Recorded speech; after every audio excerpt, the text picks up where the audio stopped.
Assalamualaikum warahmatullahi wabarakatuh. বিসমিল্লাহিৰ ৰহমানিৰ ৰহিম। গাইজ আশা কৰিছোঁ মহান আল্লাহ তালাই আপোনালোকক বহুত ভালে ৰাখিছে আৰু গাইজ ময়ো ভালে আছোঁ। গাইজ আজি এটা চিম্পল ভিডিঅ' লৈ আহিছোঁ আপোনালোকৰ সন্মুখত। আশা কৰিছোঁ সকলোৱে ভাল পাব আৰু গাইজ প্লিজ লাষ্টলৈকে দেখিব। চিম্পল শ্বৰ্ট ভিডিঅ' হ'ব। গাইজ ভিডিঅ'ৰ টাইটেলটো হ'ল আমি যেতিয়া ঘৰৰ পৰা ওলাই যাওঁ তেতিয়া আমি কি দোৱা পঢ়িব লাগে। তো গাইজ এটা ইম্পৰ্টেণ্ট দোৱা টাইটেল কৈ দিছোঁ আৰু এটা ৰিকুৱেষ্ট সকলোৰ ওচৰত, প্লিজ মোৰ চেনেলটো ছাবস্ক্ৰাইব কৰিব। এটা ইছলামিক চেনেল, এইটো যদি আগুৱাই লৈ যাওঁ আমি সকলোৱে মিলি তেতিয়া সকলোৰ উন্নত হ'ব, সকলো মানুহে দেখিব, ইয়াৰ পৰা কিবা এটা বস্তু শিকিব। তো গাইজ লাইক কৰিব আৰু চেনেলটো শ্বেয়াৰ কৰিব, মানে ভিডিঅ'টো শ্বেয়াৰ কৰিব, তাৰ লগতে আপোনালোকৰ মতামত কমেণ্টত জনাব। গাইজ আমাৰ ভিডিঅ' আৰম্ভ কৰোঁ।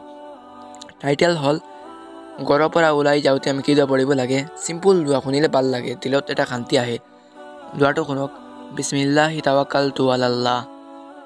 চিম্পল দোৱা এটা শুনিছে নিশ্চয়, বিসমিল্লাহি তাৱাক্কালতু আলাল্লাহ। কিমান এটা ভাল লগা দোৱা। এইটো পঢ়িব, এইটো পঢ়িলে আপুনি নিশ্চয় সুৰক্ষিত সহকাৰে আপুনি ঘৰৰ পৰা ওলাই যাব আৰু সুৰক্ষিত সহকাৰে ঘৰত আহি সোমাব। তো গাইজ দোৱাটোৰ অৰ্থ কৈ দিওঁ মই। দোৱাটোৰ অৰ্থ হ'ল আল্লাহৰ ওপৰত নিৰ্ভৰ কৰি মই ঘৰৰ পৰা ওলাই আহিছোঁ আল্লাহৰ নামত।